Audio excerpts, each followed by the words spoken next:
Hey, what's up, Richard? You're the first person here, I think, today. How you doing? How you feeling?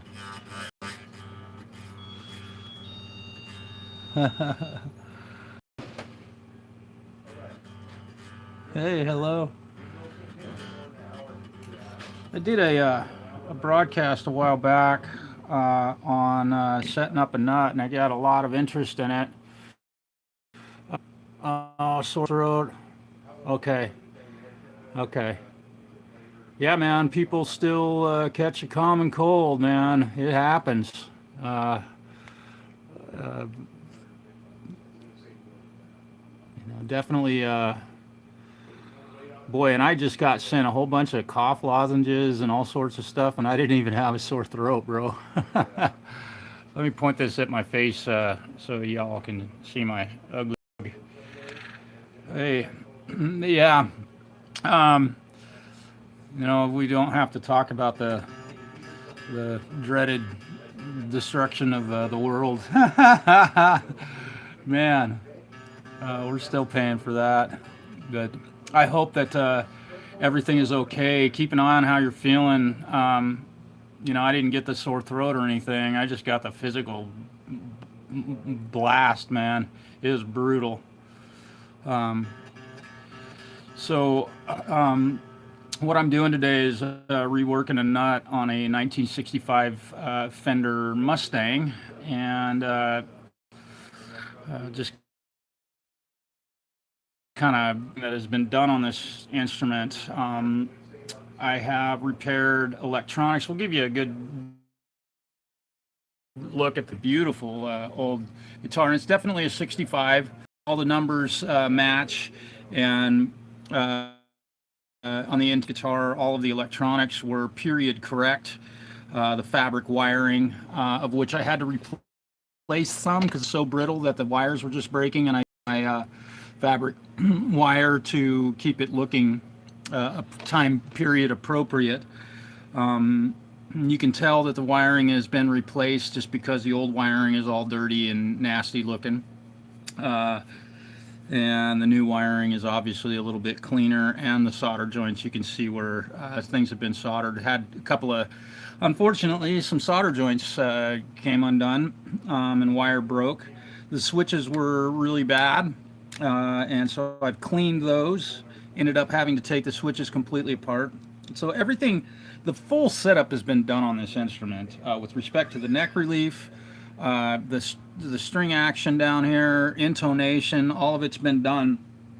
Um, and the last thing I do outside of cutting the strings off usually is the nut and making adjustments to the nut. So here I am going ahead and getting some work done and getting this nut replaced. The original nut is, oh, it's right here somewhere. Where did I do with it? Where did you go? Oh, I've set it down somewhere. Can't find it right at the moment. I got a lot of stuff on my bench. So here we are reworking this nut. What I've done is I used a pre-cut Tusk nut. It is, yeah. We'll when I get done doing this nut work, I'll play the guitar. The trim works. So what I'm gonna do now is get the string height here at the first fret. That's what I call the first fret action set up right. I dug into the D string just to see how my files and everything work before I got going with the video.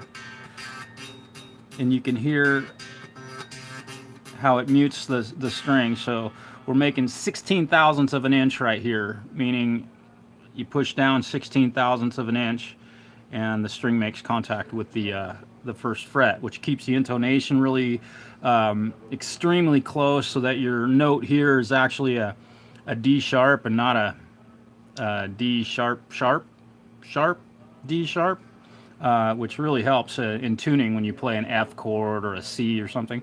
So we're going to move on, and I usually go from the D string to the E, and then I go from the G string to the E, just to kind of keep things in easy to get at with the feeler gauge. So we've got this going, and I've got the strings all tuned down a full step, which makes it very easy to remove the string from the nut. If it's tuned up to normal pitch, that can be a little difficult in strings. I'm using a 36 thousandths nut file here to take some of the height out of the nut. And we go very slowly, little moves. Check it. And man, I nailed it. We'll go down to the low E string, which is a 46 thousandths. And having these files available to do this kind of work, if you're a home enthusiast and need some help with your nut or your first fret action, having a set of these guys is a really important part of the process. You've got to have the right tool for the job. This is one of those cases. There are other types of files certainly available. These are the ones that I chose to use.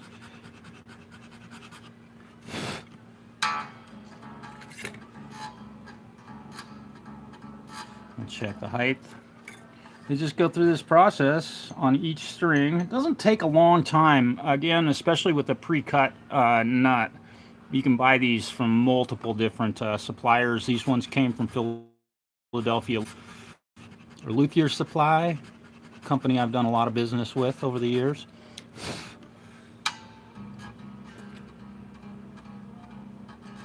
Ways to go.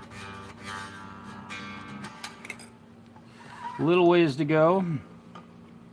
And what was cool about this nut in particular was that the string spacing was absolutely perfect. It matched the original nut perfectly. So I didn't have to recut the nut slots and be spacing correct. And these files are fairly aggressive. So if you're using these, make very, very small moves, because if you go too far, you can put material back, but it's not necessarily the best way to do this. You want to get it down, go very slowly in your process. I also go downhill away from the fretboard towards the strings, and you want to be careful not to hit this wood back here and leave divots in it. You want to get a little bit of an angle because you don't want that string making a ton of contact here at the nut. You don't want to give it any place to get hung up. Ultimately, that's the reason behind that.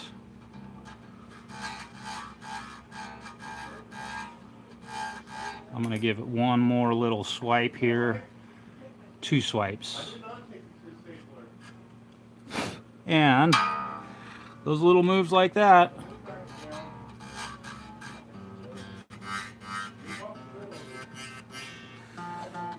so the G string being a 17, so we'll pull the G string out of there. I love saying G string. You make a G string look good.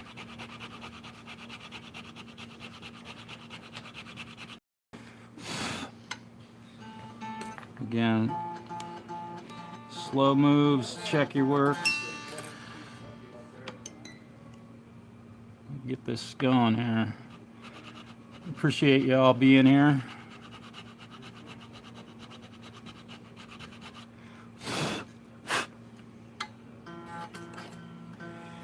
Got up nice and early this morning.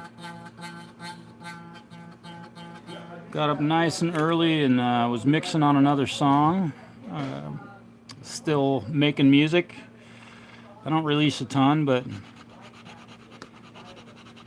had a little chat with my buddy Het. Now, here's something that I like to do on these, on the higher register, the treble strings, is allow, when I put the feeler gauge in here, to allow the note to actually happen. So I want to hear that pitch go up a half step when I get the feeler gauge under it. That one's not quite there yet. Hope everybody's enjoying the beautiful summer-like weather if you're in the United States or the West Coast of the United States. Weather's been really beautiful. This is a 17 thousandths. This is a 17 thousandths gauge string, so we're using the proper size file. This file is actually 19 thousandths, but it's gauged for a 17 thousandths gauge string. You want to typically use 2 thousandths over the string gauge size. And you can hear that note being, and we're going to call that good. So we're going to move to a 13 thousandths. Where else can you measure a thousandth of an inch? What else can you do? You work on cars.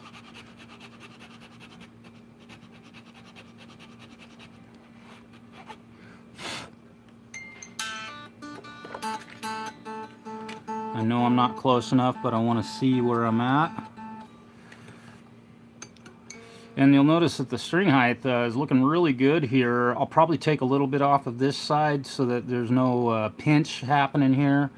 But the string, the low E string, is actually sitting above the nut slot, and the A string is also above the slot. And I like to have about 50% of the string sitting up above the top of the nut. Again, it avoids pinching the string and causing tuning issues. I hear a lot of guys complain about their Les Pauls, they don't stay in tune. I don't know if Gibson's figured that little trick out yet, but they will someday.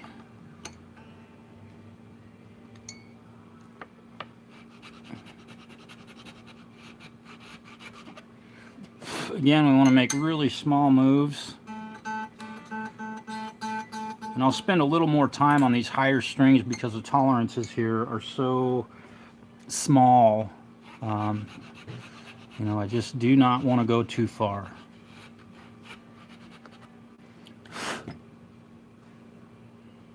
Be careful there on the back side of that not to hit that wood and leave little scratches in that. Just doesn't look professional.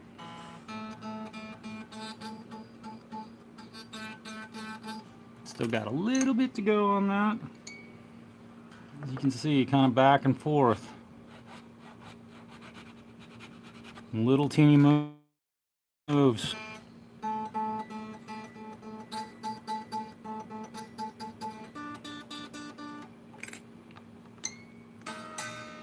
On these higher strings, you can sometimes pull it over and get it to stick in the slot next to the one you're working on. Holds the string out of the way. Again, I'm going downhill with that movement to keep some fall away on the back side of that string.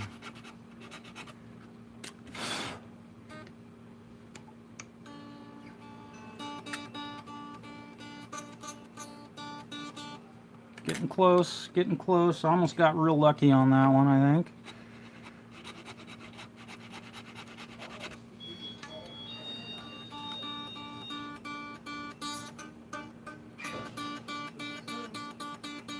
And when you're using your feeler gauge on these, be sure to follow the radius of the fingerboard. This has a, I believe, a 7 1/4 inch radius. I didn't even measure it on this particular guitar. Doesn't really matter. At least not for this portion of the deal, because your feeler gauge does all the measuring for you.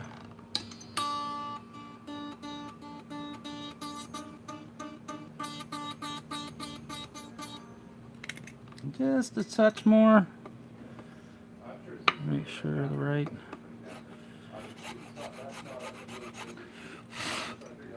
Did a broadcast doing this here a few weeks ago, and it seemed like there was a pretty good interest.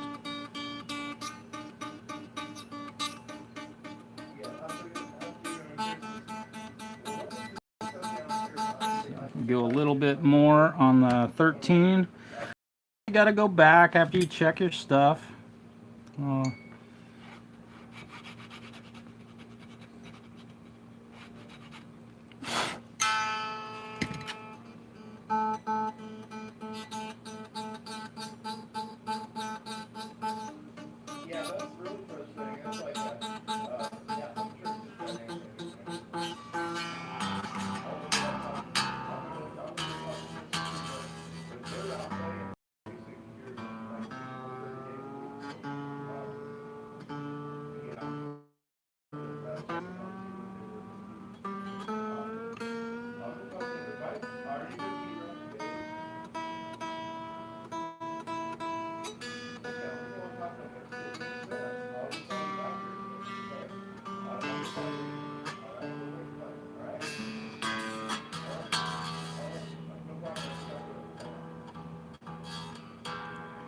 And that's what you do with that.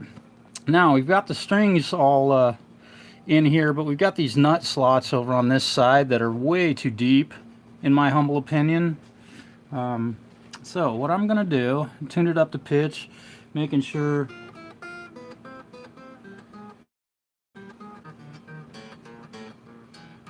I can visually see the distance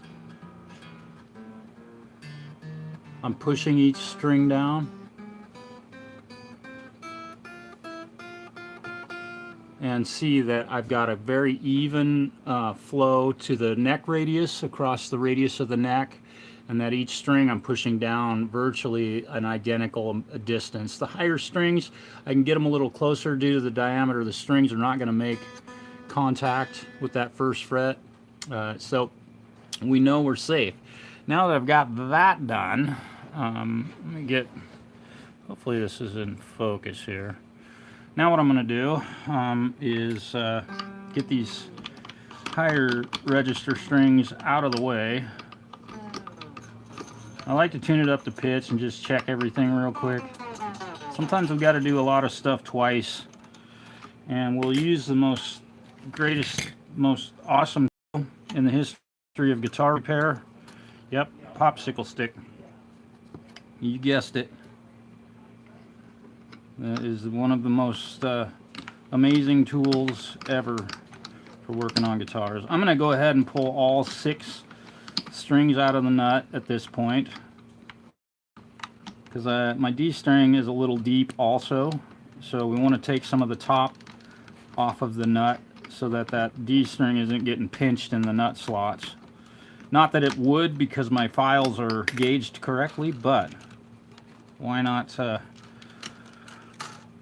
make certain? So, see here, it's there. Take a brush to it and knock some of the dust off of there. And take my sanding block, and I'm going to focus on taking some material off the top of this side of the nut. I'm really focusing direction going downhill at this point to not take too much side and to follow the radius of the fingerboard so that the nut looks like it fits the guitar, like it was made for it. Somebody meant to do what they're doing. And again, I'm kind of tilting it backwards a little bit, tilting it this direction, and being very careful not to touch any of the wood on the back side so as to not remove finish and make it look like there's damage to the guitar or somebody was careless with a sanding block. And you got to be careful not to go too far on this one also, because, and as you can see, I did make contact here. I'll have to touch that up with some oil. Treated the fingerboard already with linseed oil.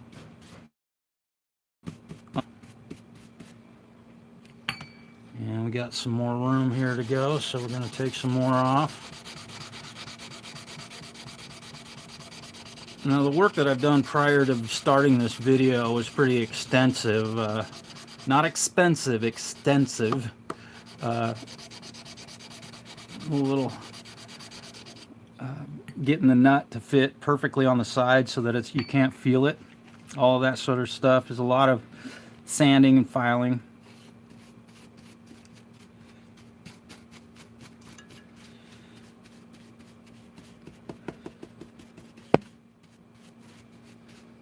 Keep bumping my camera there. Still got some more room to go here.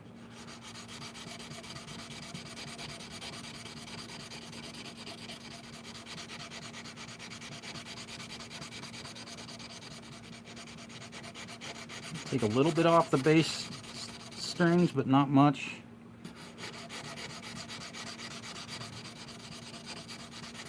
And I'm using like 320 grit sandpaper on this, so I'm not being real aggressive with the amount of material that I'm taking off with each swipe. You want to go very, very slowly. That's the same sanding block that I used for leveling the frets when we did a fret level on this instrument, that it needed drastically And the nut had been replaced by another tech, or the owner, the previous owner of the guitar, and it was just really poorly done. The string spacing was not even at all. And when I got everything set up, started measuring the nut, I realized, okay, let's go ahead and deal with that. Okay, take just a little more.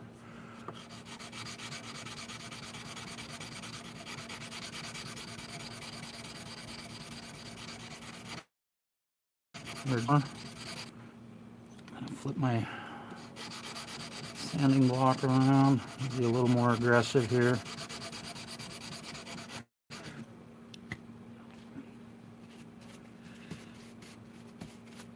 Because I'm not really following any kind of chat. I don't know if anybody's typing anything at this point, but there we go. I'm feeling pretty good about that. That looks nice. I'll take my files once again, just to knock any dust out of there.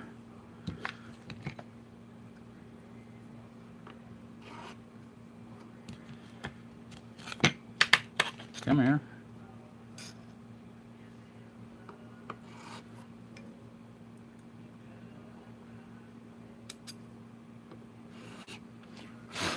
There we go.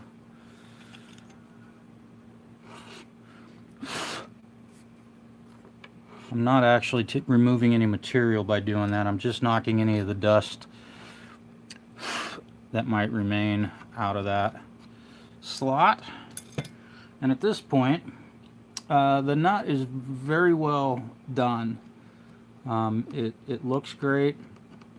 I know that the strings are going to fall right into place here and follow the neck radius. So I'm about ready to string her back up, but I did nick the fingerboard right here. You can see with my sanding block.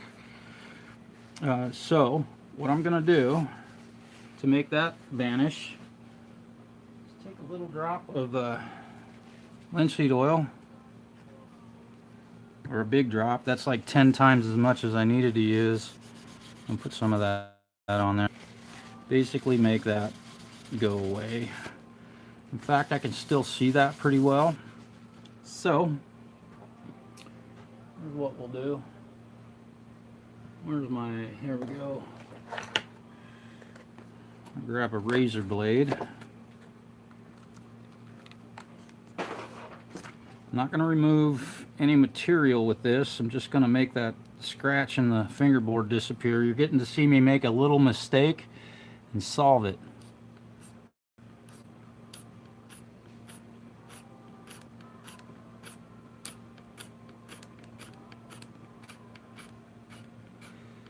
This is a pretty valuable guitar.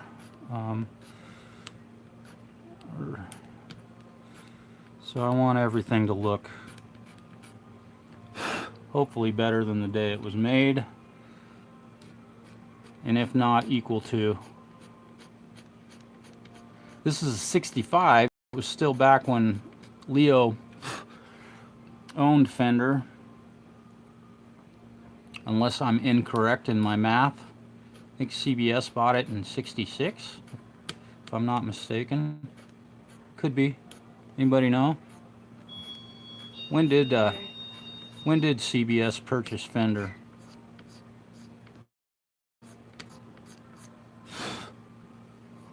There we go. And we'll take some more oil, put it on there, and the divot is now gone. Hey, hey, what's up, Synth? Yep, pre-CBS. Thanks, Charlie. I was new. Hey, what's up, Hugh? Yeah, 65, brother.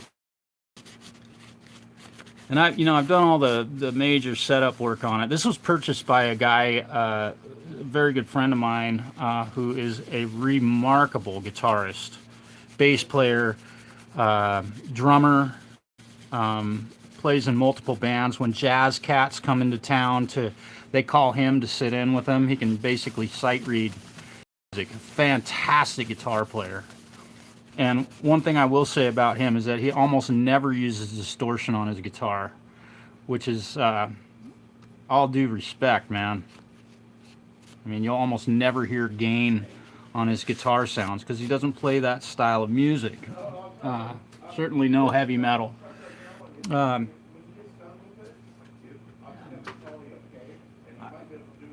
should know all the exact dates on all that stuff. Can I see the chat? What's going on? There we go. Yeah, you. Yeah.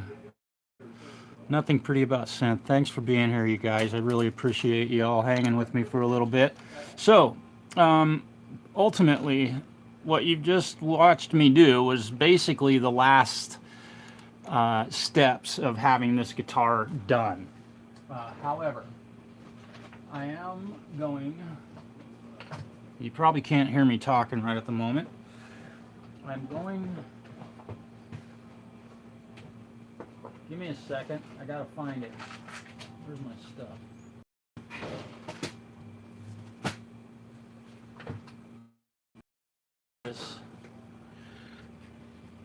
Aside from tuning this thing up, really, I'm using a Big Ben's nut.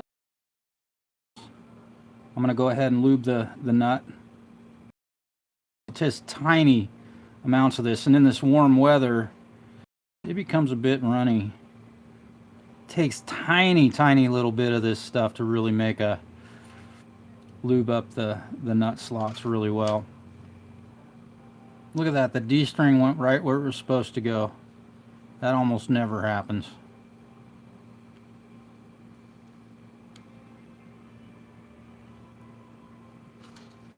Tiny amounts. You probably can't even see that.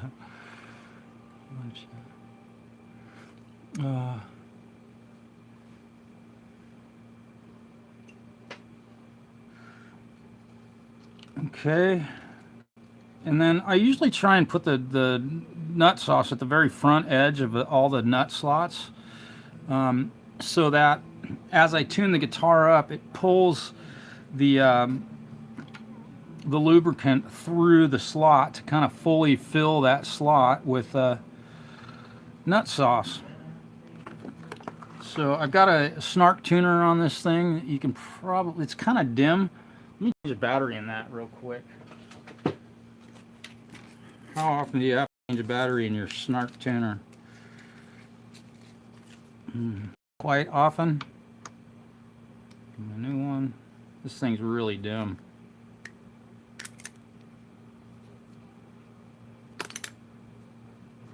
Not that y'all need to watch me tune up a guitar, but let's see how that should show up a little bit better. And here we go.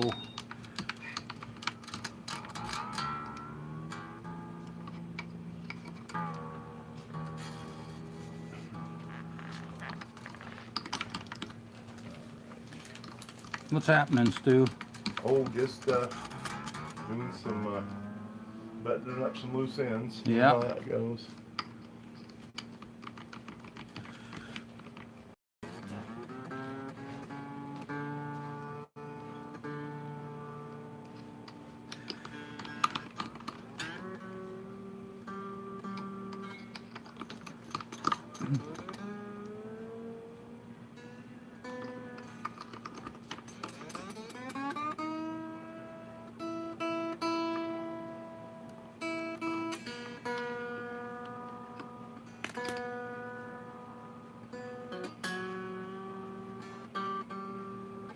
And this guitar, we'll take a look at the whole thing here in just a moment. Now you got to see this whammy bar. This is going to blow your mind. If you haven't seen a Fender guitar from this era, you'll be shocked.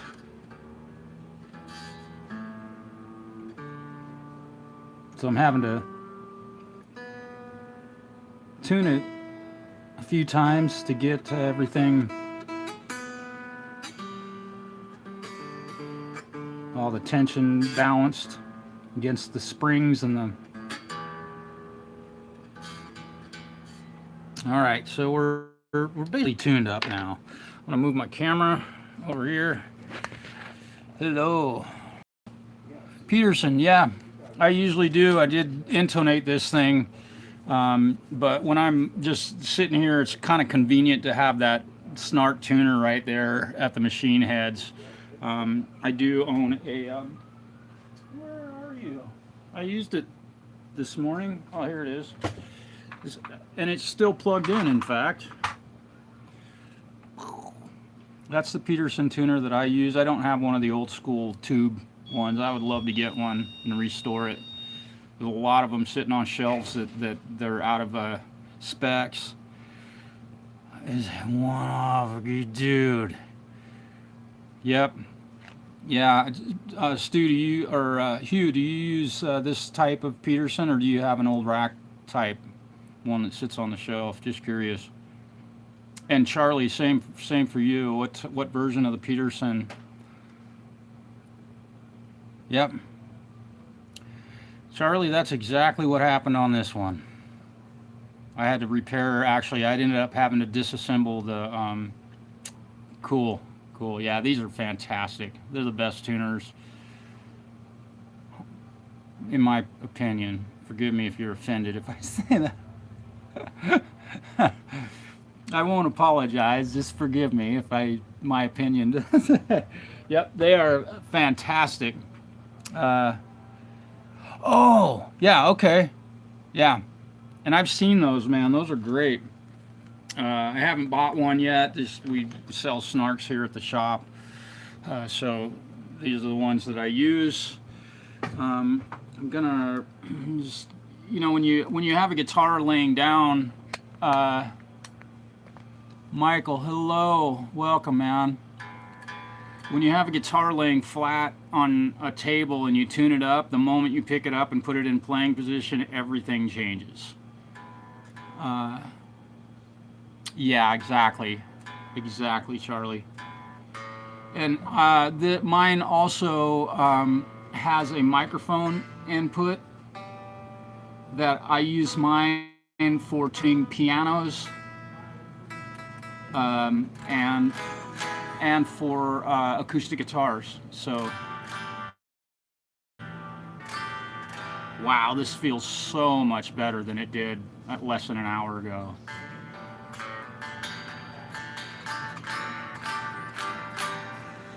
So, just a few details. I'm going to turn some more light on here so you have a better. Yes, this is an original 1965 Fender Mustang. It's a short scale neck. It's kind of interesting. And I believe it's a 24-inch scale from the nut to the saddles. And here's a good close-up look at the tremolo system. And the way this works, watch the saddles when I push down on this. Watch what happens. The saddles actually pivot. I don't know how well you can see the movement. I'm trying to be as stable as I can here. You notice that they move forward. You let off on it and it comes back. Yeah. And this pivot point here is connected to springs that are also attached. You can pull the whole tremolo system out by removing 5 screws, and the whole thing comes out all in one piece, aside from the saddles. These saddles have screws these little screws. They're ultimately screws. Isn't that weird, Falco? You take a 1.5. What size? It is a. It's a 50,000th Allen key. Adjusts the string action, so it adjusts much like a Gibson or a Tune-o-matic bridge. You can raise and lower the action, and the balls here are set to follow the neck radius. So that's how all that's done. But works just fantastically. And it was really a mess when I got it. I've shined it all up, of course, and cleaned it up. And these switches notoriously fail. Everybody's very probably well aware. So the way these work is in the center position, the pickup is off. There's no pickup selector switch on this. In this position, the pickup is on, and then in the opposite position, the phase of that pickup is switched. That's how that all works. So you can have both pickups in phase, or you can have both pickups out of phase, or you can swap the phase of both of them and now they're in phase but they're out of phase. Make sense? Okay, clear as mud, right? Obviously the guitar's been played. This is not what's that called where you fuck up a guitar on purpose? I can swear on my channel, by the way, and you can too. Have to. You can type it. Let's see. What's it called? Oh yes, relict. That's it. The thing has really nice checkering. I'm gonna see if I can get an angle here. Yeah, at that point you can kind of start seeing the cracks and the checkering in the instrument and the paint. Back in this day and age when Fender was building them, they would paint them with white paint and then put the color over the top of it. And they just look fantastic. It's a beautiful color. It's not Fiesta red. It's a little bit darker, more of a maroon, darker red, like they added some black Fiesta red. The volume and tone knobs work fine. The output jack was just fine. Just the pickups and the switches were bad, and the connections between the pickups and these switches. So, having said all of that malarkey, right? We're gonna plug this thing in. Listen to it for a moment. Give me a second. Got to get my pedals. Give me a second. I got to get my pedals plugged in. There we go. Those were a mess.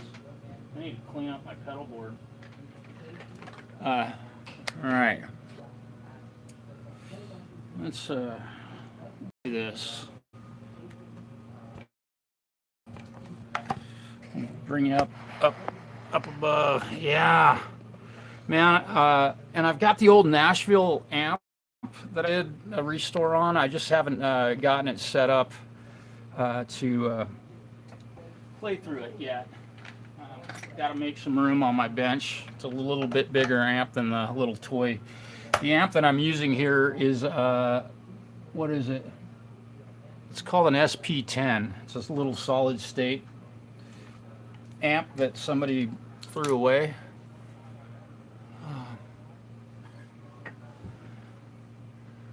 Okay, I know. Yeah. Nobody knew back then. Charlie, don't feel bad about that. Jazzmaster. Very cool guitars. So here she is in all her glory. Let me get this position right. And so off, no. Let me tune this guitar again, moving it around, wax them a little bit. I don't have a pedal tuner on the floor.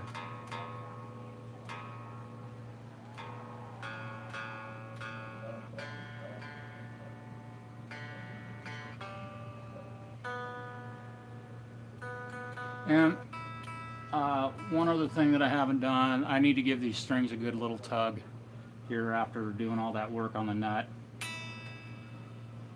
just so it'll hold tune. I had already stretched the strings,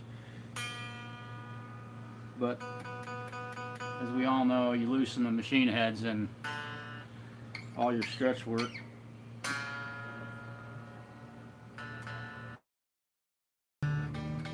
I'm sorry, I know, watching somebody tune a guitar.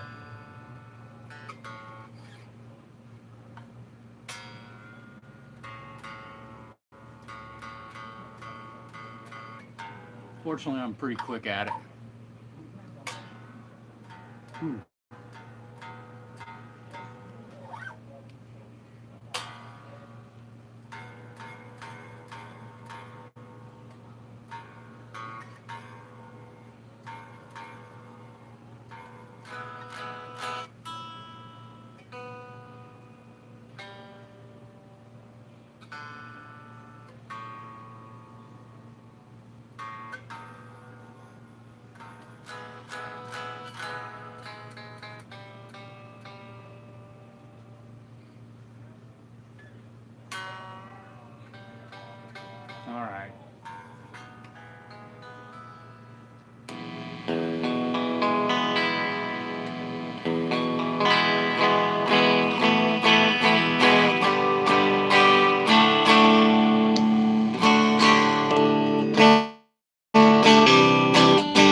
right, can't play a dusty guitar. Thing sounds really great. That's with both pickups on, and you'll notice when I shut one off, yeah, it's a single coil. When they're both on at the same time, it cancels that hum, thus becoming a humbucker, right? That is the neck position.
Yeah. Again, it's the single coil. Isn't that cool? It's very much like a Strat with respect to the chimey nature of the pickups. Although these are the original pickups that came in this guitar, so they're that old. But it definitely sounds and feels like playing a Stratocaster. But again, the scale of the guitar is a little bit shorter, so I don't own any short scale guitars. I do own a mandolin, which is quite different. But yeah, the noise factor, and that's with some gain. Turn the gain off. This is just a guitar clean into the amp. Definitely much quieter. Pickups are not very high output.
Okay, so we just made a discovery on this guitar, which is something I encounter quite often, and that is on the high notes,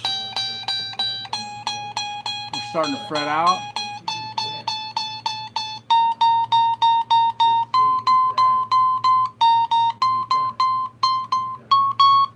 So we've got a tall fret or a low fret right here, which I'll have to address right now. Fortunately, it's up high on the fingerboard and on the treble string. And I just hear some fretting out right there. Definitely can see that this fret is high. So I'm going to address that and get that all taken care of. What's up, Huck? Good to see you, bro. I talked to our boy Het this morning. It was really fun to visit with him.